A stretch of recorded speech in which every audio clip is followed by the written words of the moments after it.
Hello everyone, this is John from Coins, RPGs, and more. And today I have a video for you where I'm going to go through the character creation process for the Eldritch role-playing system. I am rather pleased with how this role-playing system is panning out, especially the second edition of the game, and I happen to want to show you how that character creation process is going to work. There are some slight variations or deviations from the revised edition, which is the one pictured on one I have on my shelf behind me here. But for the most part, it's actually remained pretty consistent throughout all the different versions of the game. And so therefore, I just want to give you a general idea of how that process works. I will admit that after my latest video, the author Dan Cross did reach out to me and was very kind and supportive of what I had to say. And Dan, I appreciate you as well, and I appreciate all your hard work because I have quite a few of your books in my collection, especially the ones that you worked with Gary Gygax on, and I thought they were really good, and I really enjoy them, and I use them in my campaign planning to this day. So. Without any further gilding of the lily, let's get right down to character creation for the Eldritch role-playing game. Now, the character creation is very similar to a standard OSR style game. If you're used to OSR, this is going to be familiar territory, at least in concept, because the first thing you do is decide race and class.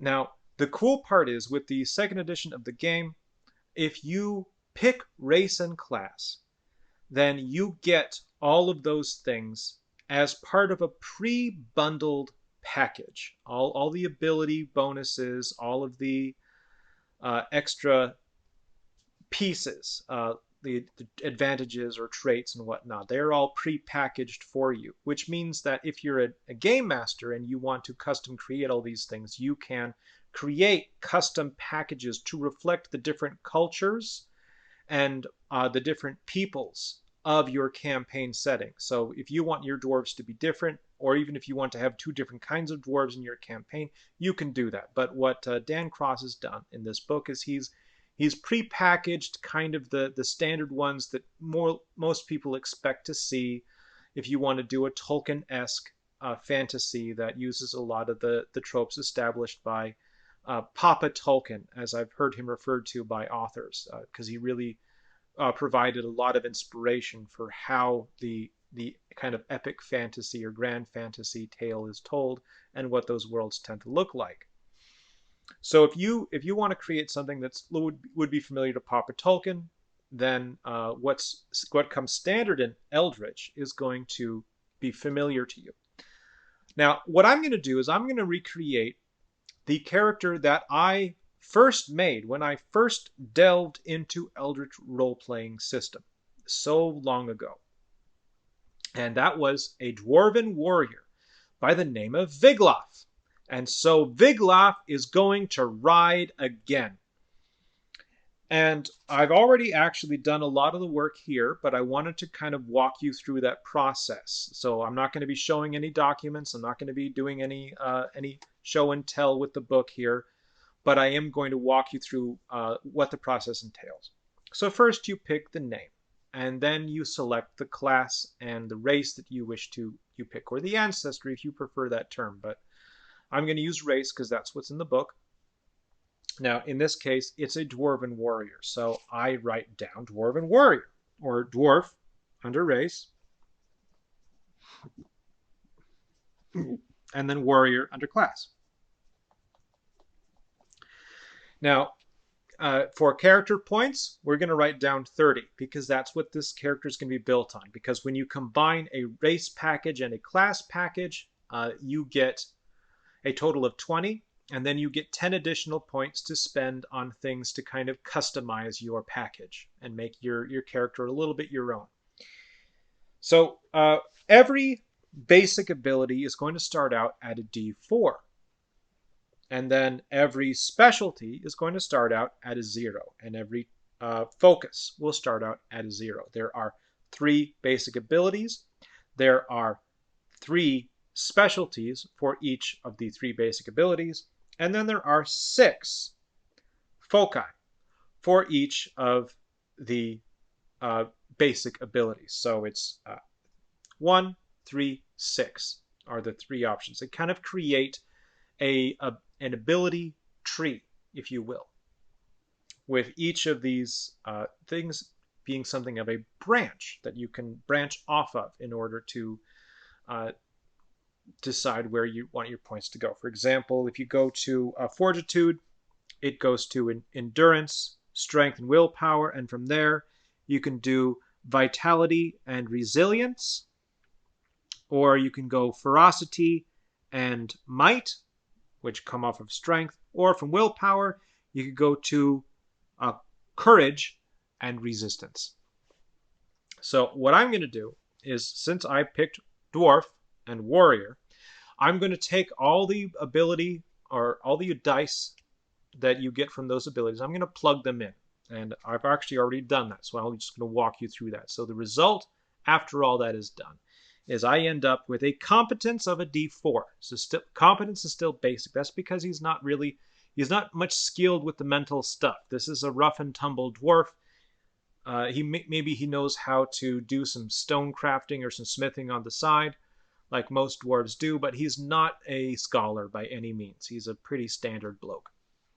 So from prowess is going to be bumped all the way to a D8, thanks in part to the fact that he's a warrior, because a dwarf would just get a D6, but a warrior gets a D8.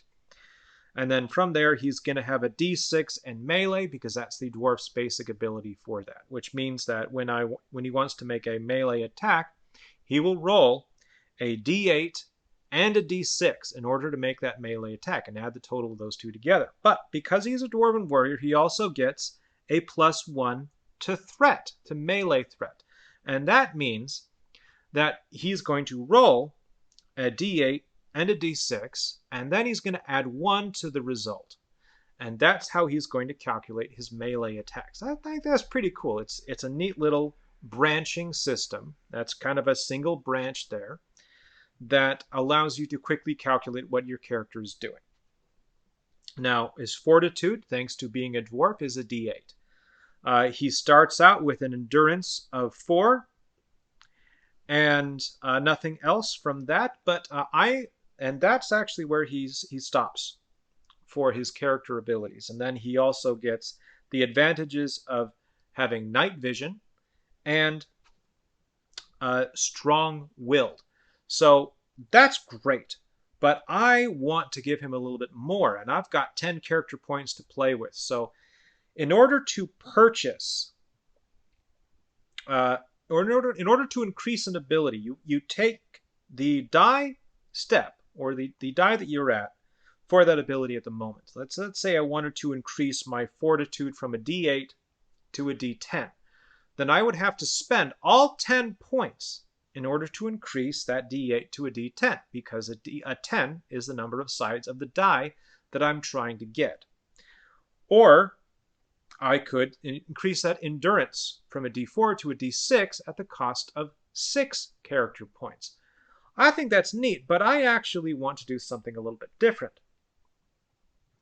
I would like to increase this character's strength and willpower, because I want him to be a strong warrior. So he's got to have some muscles on him and not just be your basic person. So he's got a bit more, maybe he's been a bit more of a physical laborer, or that's from smithing, spending long times, smithing with his hammer and anvil, or chiseling away at the stone. He's got some biceps on him, all right? So I bought him a D4 by spending 4 of my 10 character points into strength. Great. And then I also want him to be a bit tough-minded. I don't want him to be running away so quickly. So willpower, I bought him a D4 in willpower as well for another 4 points. That's 8 of my 10 points spent. I've got 2 points left. I've decided I'm not going to get this character a flaw. I could pick a flaw easily and get a couple extra points to spend, but I'm more interested in getting into the game as quickly as possible, and I just want to see what I can do with this character. Plus, when I originally made the character, I don't remember actually giving him any flaws. Normally, I'm all about giving characters flaws. But for this one, I'm not going to, because I want the flaws to emerge during gameplay by things that happen to him. And I think that's more of an organic thing. So instead, I'm going to take those remaining 2 character points and I'm going to spend them on something. Now, what I'm going to spend them on is making him resilient. That's an advantage that you can buy. And in this case, resilient means that he heals fortitude, or his fortitude defense pools recharge at twice the normal rate. That means if he ever gets hurt, he heals twice as fast as everybody else because he's just that much tougher. And I think that's great. It's a good trade-off. It allows me to get what I want. Okay. You know, actually, let's go ahead and add a flaw to this character because that's fun too. Let's give him the compulsive gambler flaw, who will give me another 2 character points. Compulsive gambler.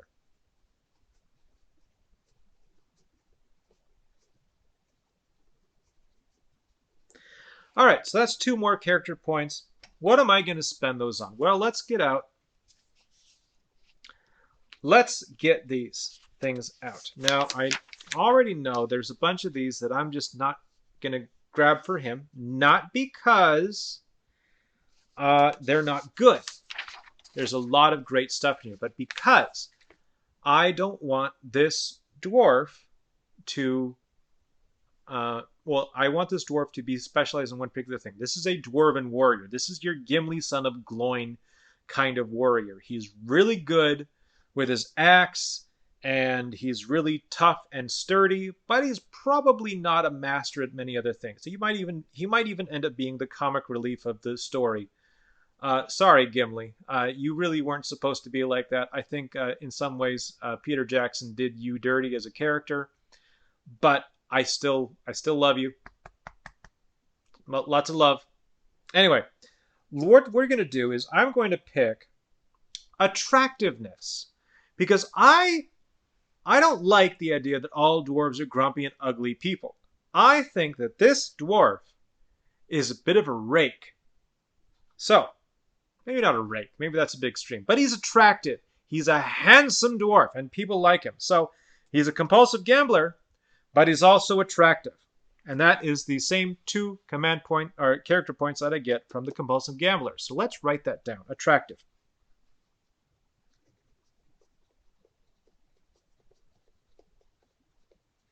Okay. And what that's going to do is others find the PC beautiful or handsome and tend to react well to the PC. This ranked advantage ranges from a single 4 to a D12 at 2 command points per level. So, attractiveness at a D4. All right. So, hey, he's not necessarily 007 level of attractive. He is not Sean Connery. But he does have a very distinct voice and is very, very boisterous, and people want to be around him because he's going to be a lot of fun. Anyway, and he may not be Scottish. I'm just having fun with you. All right, so from there, we're going to go to equipment, because I like to do equipment last. Even though it's not last in the book or the documents, it is last in my list of things to do because I want to get everything else set up for the character first before I decide what they're going to carry.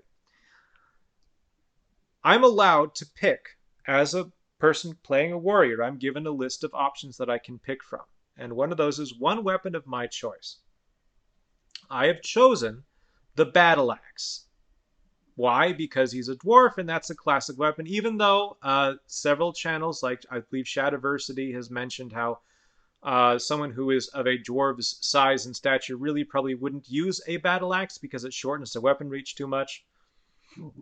And kind of went into detail about why that's not an effective idea, and probably a two-handed axe would be a much better idea. But, you know, full respect, and he's right, I still want to pick a single hand axe, mostly because that is what I made for the character when I first created the character, and I'm feeling a bit nostalgic for that first Wiglaf. So standard battle axe, and he's going to have chainmail armor, and he's going to have a large shield.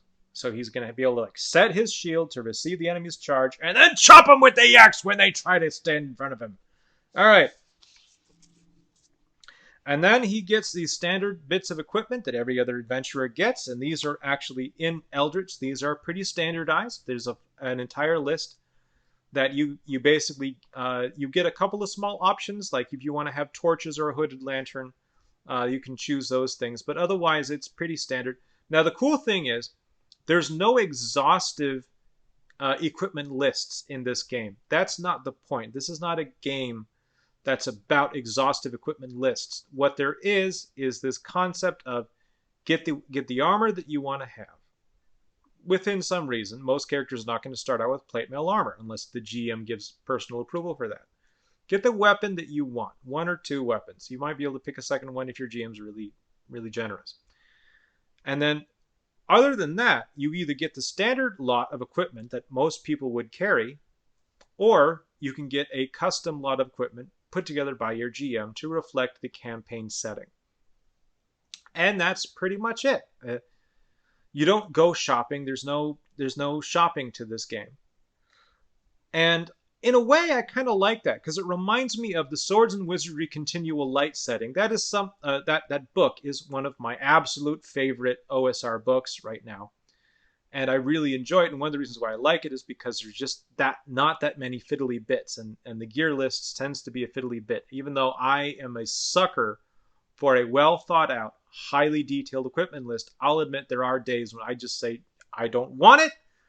Give me, I don't want to spend an hour picking and hemming and hawing over whether I want a doublet and hose or a kilt and a tunic, or something like that. So I think Eldritch kind of hits that sweet spot of here's some stuff that you can have, here's a couple of small choices to make for equipment, and now you're in the game. And actually, really, that's it.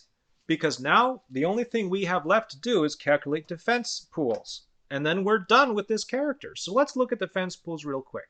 Defense pools are that thing which is going to provide your character with their defense pool. Their pool of points that they used for defending themselves. There are there's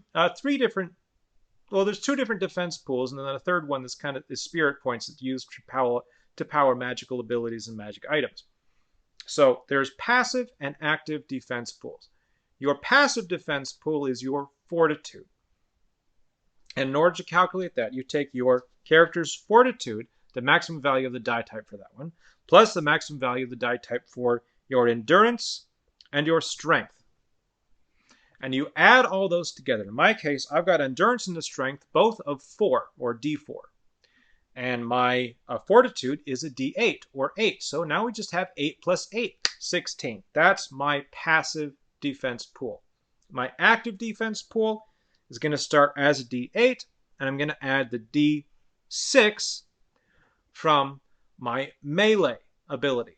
And that means that we're going to take that D6 is going to be a 6 plus 8. We're going to end up with 12. Actually, we're going to have a 14. I'm sorry, I did math wrong. So 14. And that means that we have an active defense pool of 14. So the first 14 points of damage or threat that comes through from your opponents is going to be absorbed.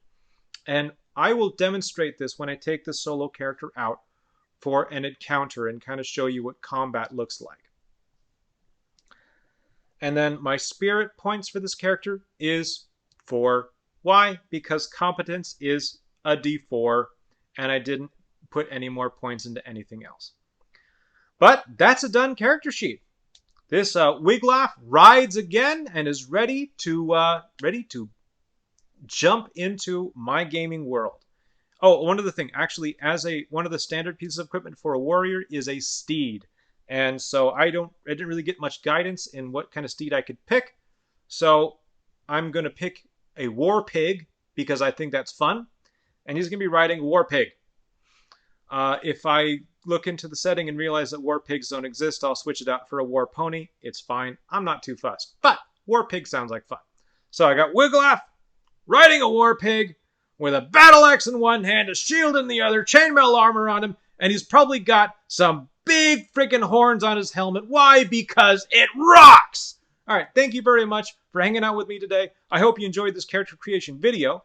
And if you did enjoy it, please leave me a like, maybe subscribe to the channel, and also feel free to check out the Eldritch 2nd edition Kickstarter that's on right now. I'll have a link down here in the description below. And if you decide that you don't want to wait for a Kickstarter, or you want to get started right away with Eldritch, you can also find the revised edition on DriveThru RPG right now. I am not directly affiliated with Dan Cross or with this. I don't work for him. We have spoken in the past, so I am a fan of his work. I want to say that right now. I am very much biased, but I'm not getting reimbursed for this. I just want you guys to know where the things are. So I'm really kind of hoping, knock on wood, that the Kickstarter is funded and we can all get this delightful 2nd edition to the game that I already enjoy. I hope you have a marvelous day. Thank you for stopping by, and peace be with you. Bye-bye.